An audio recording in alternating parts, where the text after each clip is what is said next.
आज तक रेडियो सुनता है सारा जहां। ज्ञान ध्यान।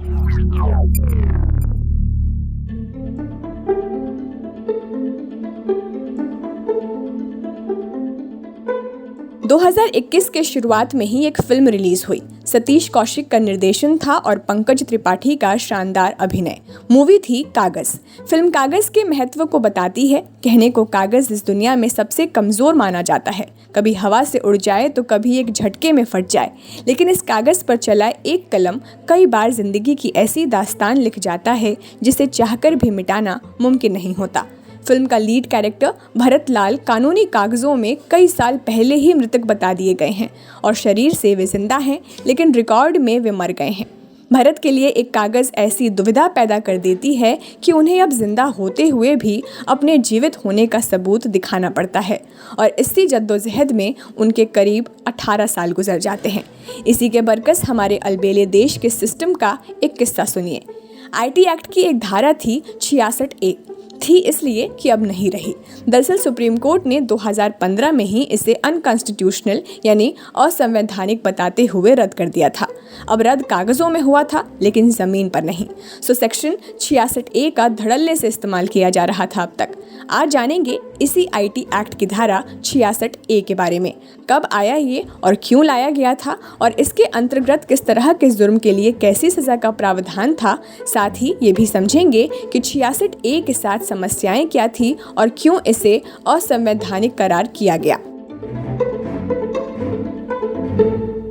नमस्कार, आज तक रेडियो पर ज्ञान ध्यान सुन रहे हैं आप। मैं हूं खुशबू कुमार और आज बात IT एक्ट की धारा 66A की। इसकी चर्चा इसलिए क्योंकि ये बड़े ताज्जुब की बात है कि ये section information and technology act का, जिसे 2015 में ही खत्म कर दिया गया था, लेकिन हमारी पुलिसिया व्यवस्था में अभी भी इसका इस्तेमाल किया जा रहा था।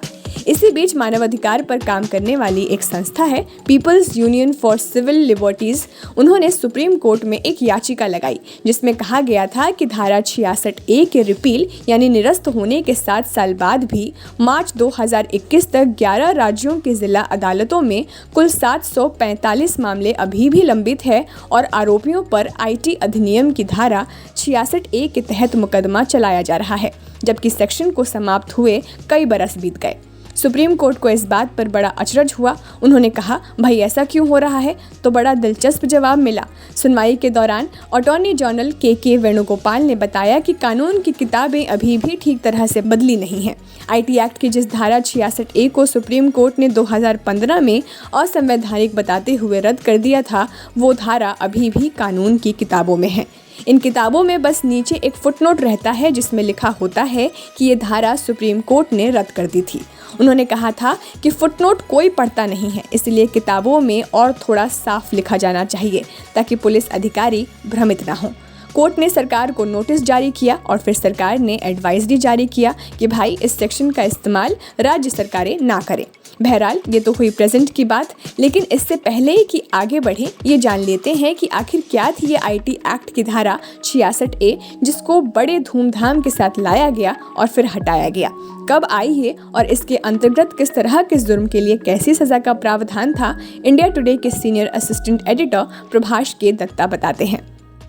IT एक्ट 2000 में आया था, लाया गया था। उस वक्त ओरिजिनल कानून में ये धारा नहीं थी, जो 66A कहते हैं जिसे, वो 2009 में उसे जोड़ा गया था और वो कहता था कि अगर कोई भी मैसेज, कोई इंफॉर्मेशन शेयर किया जाए कंप्यूटर के जरिए या किसी ऐसे डिवाइस के जरिए जो कम्युनिकेशन डिवाइस कहला सके, तो उस पर कुछ पाबंदी थी। अगर वो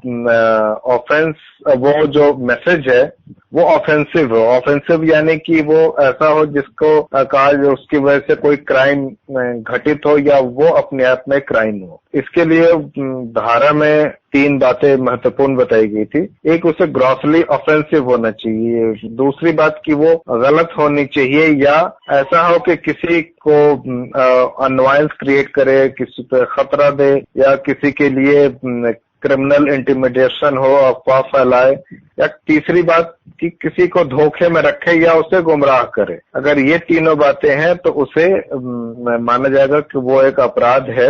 लेकिन इसको डिफाइन करने की जो शक्ति थी, जो पावर थी, वो पुलिस के पास थी। वो अपनी समझ विवेक के हिसाब से वो तय कर सकती थी कि क्या ये कोई मैसेज जो सर्कुलेट किया गया, भेजा गया है, वो ऑफेंसिव है या नहीं। इसके लिए जो सजा थी वो 3 साल की कैद या फाइन या दोनों ही हो सकती थी। तो इस तरह सेक्शन ये जुड़ तो गया, लेकिन जैसा प्रभाष जी बता भी रहे थे, इस धारा के इंटरप्रिटेशन का जिम्मा पुलिस के पास हुआ करता था। मतलब ये कि पुलिस अपनी समझ और विवेक के बिना पर जो फैसला ले वे तय कर सकते थे कि जो मैसेज भेजा गया है वो ऑफेंसिव है या नहीं। शुरुआत में तो जब ये कानून आया तो मोबाइल फ़ोन्स, खासकर स्मार्टफोन की उतनी संख्या नहीं थी। फिर चीज़ें बदली और बाद में जब स्मार्टफोन का इस्तेमाल बढ़ना शुरू हुआ, लोगों के हाथ में वो आया, तो मैसेजेस का स्प्रेड भी तेज़ हुआ। लेकिन इसी आमद के साथ जो एक चीज़ आई वो थी कि इस धारा के बेजा इस्तेमाल किए जाने के आरोप लगने लगे और फिर कोर्ट ने इसको भारतीय संविधान के कुछ आर्टिकल्स के आलोक में इसे निरस्त किया गया था। कोर्ट का ऑब्जर्वेशन और फिर डिसीजन, कौन सा केस था वो 66A के साथ, समस्याएं असल में किस तरह की थीं और किस बिना पर इसे असंवैधानिक करार किया गया। प्रभाष के दत्ता।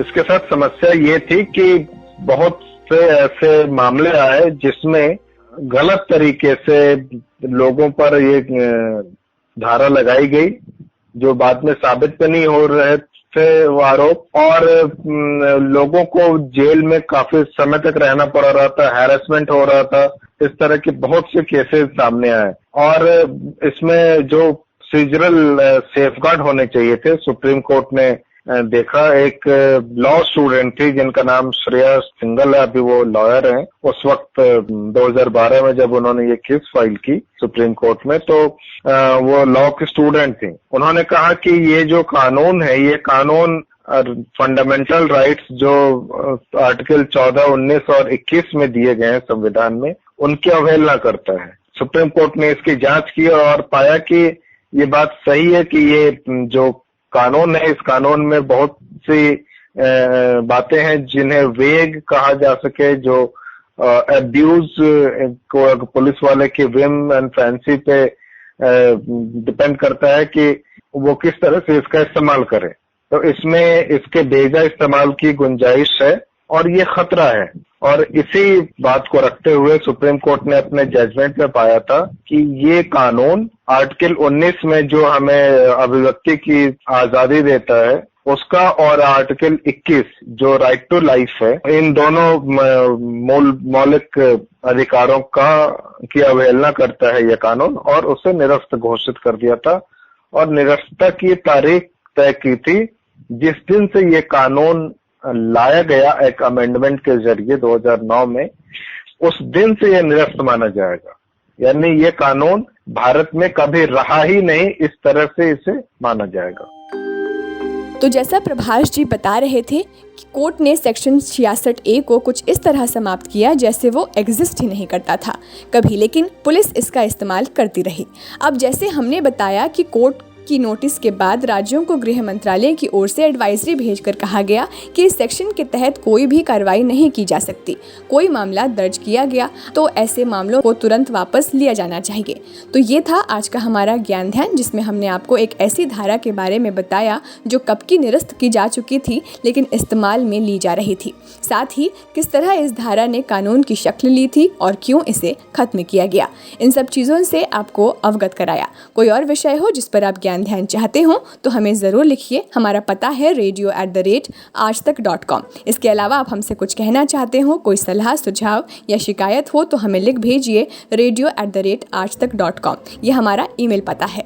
आप आज तक रेडियो के फेसबुक और ट्विटर पेज पर भी अपना कीमती फीडबैक भेज सकते हैं। इसके अलावा आप हमारा ये podcast Hubhopper, Google podcast, Apple podcast, Spotify, जियो7, पॉकेट कास्ट जैसे प्लेटफॉर्म्स पर भी सुन सकते हैं। इस पॉडकास्ट के प्रोड्यूसर थे शुभम तिवारी। अब मुझे दीजिए इजाजत और सुनते रहिए आज तक रेडियो। नमस्कार।